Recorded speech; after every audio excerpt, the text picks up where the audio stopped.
Are potatoes healthy for you? This might shock you. I hate to break it to you, but regular good old potatoes are one of the worst things you can eat because they're a nightshade vegetable. Some of the worst sources of nightshades there are. Now, nightshades, unfortunately, contain some of the highest concentration of toxic lectins. They also contain a natural pesticide called glycoalkaloids. They act as the plant's first defense system against being eaten by insects. They actually damage cell membranes by attacking your body's cholesterol. And it takes over 24 hours for your body to eliminate these glycoalkaloids. Ugh. So, if you're enjoying potatoes in any form, you're accumulating a hefty helping of these toxins.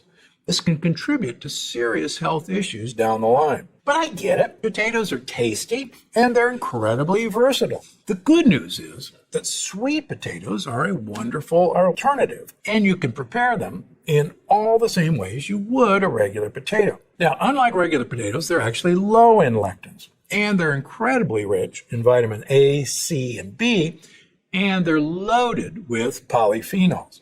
But what makes them especially great is that they are a type of resistant starch. When you cook them, cool them, and then reheat them. Now, otherwise, without that crucial preparation, they don't have a lot of resistant starch. Let me explain resistant starches for a second. So these are soluble fibers. These are fibers that we don't digest very well, that our gut bugs then feast on because they've made it past our digestive enzymes. But starches aren't made resistant without actually cooking them and then cooling them. And that actually increases the amount of those starches that are resistant to digestion. And sadly, most people don't bother to take that step. So what I like to do is go ahead and cook your sweet potatoes, however you want to cook them, but then put them in the refrigerator. Do a whole week's batch on the weekend, put them in the refrigerator, and then when you're ready to eat them, bring them out, reheat them on the stove, in the oven, in the microwave, however you want to bring them up to temperature. That same sweet potato, because you cooled it, will have far more resistant starch than if you just ate it out of the oven. It's a trick that most people forget, but it makes a big difference in the amount of resistant starch that your gut bacteria are going to get. The other thing that's important to realize is these are still starches. Starches are sugar molecules all lined up together. They have to be broken by enzymes into individual glucose molecules. The harder it is to break those bonds, the more resistant it is to you digesting it and absorbing it as sugar, and the more it's available to your gut bacteria to eat. And the purpose of eating these is to give your gut bacteria what they desire. So that's why you want to take the trouble of turning any of these starchy vegetables into a resistant starch by cooking and then cooling them. Okay, cook, cool, and then reheat them. That's what gives them the resistant starch. Now, interestingly enough, the Okinawans, some of the longest lived people in the world, and the Catawans, that group of long-lived people in Papua New Guinea, eat a diet very high in resistant starches. The Okinawans, 85% of their diet is the purple sweet potato. Now, why is that so important? Well, the purple sweet potato is loaded with anthocyanins and polyphenols. That gives it its purple color. And if you've read Unlocking the Keto Code, you know that these dark polyphenols uncouple your mitochondria, which promotes longevity.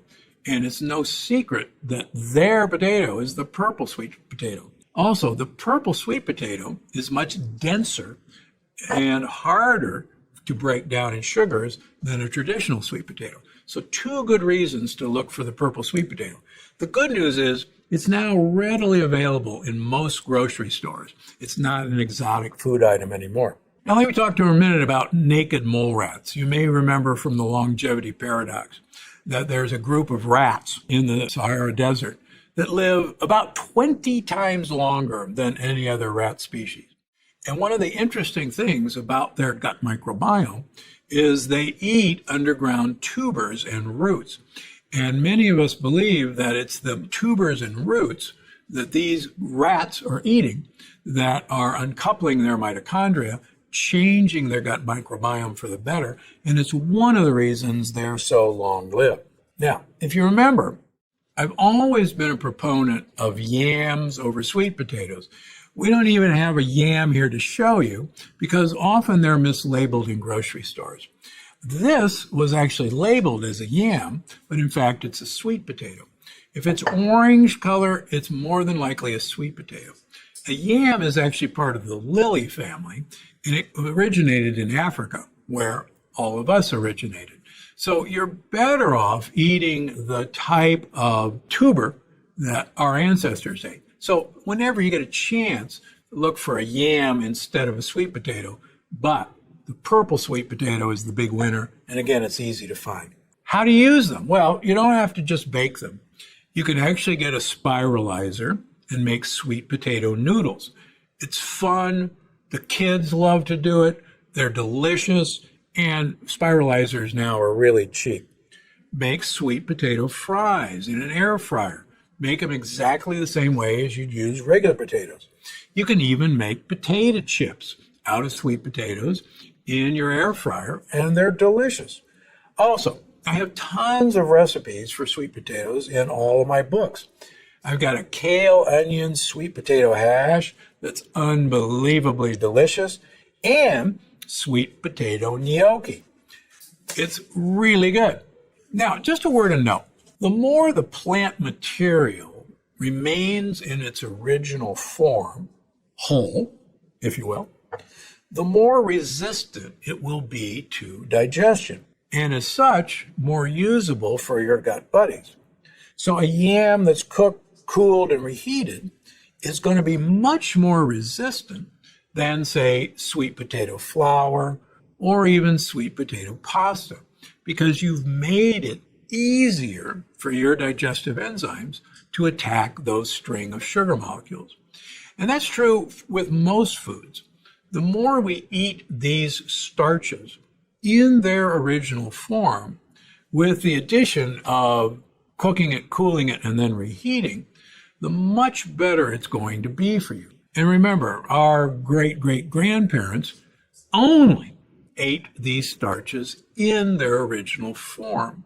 And that's one of the reasons that they didn't have the ill health and obesity epidemic that we're seeing, because they didn't have the tools or probably the imagination to change these things into something your great-grandparents would have never recognized. Okay, if you want a tasty potato alternative recipe, check out my video on the podcast YouTube channel titled Potato Salad That's Lectin-Free.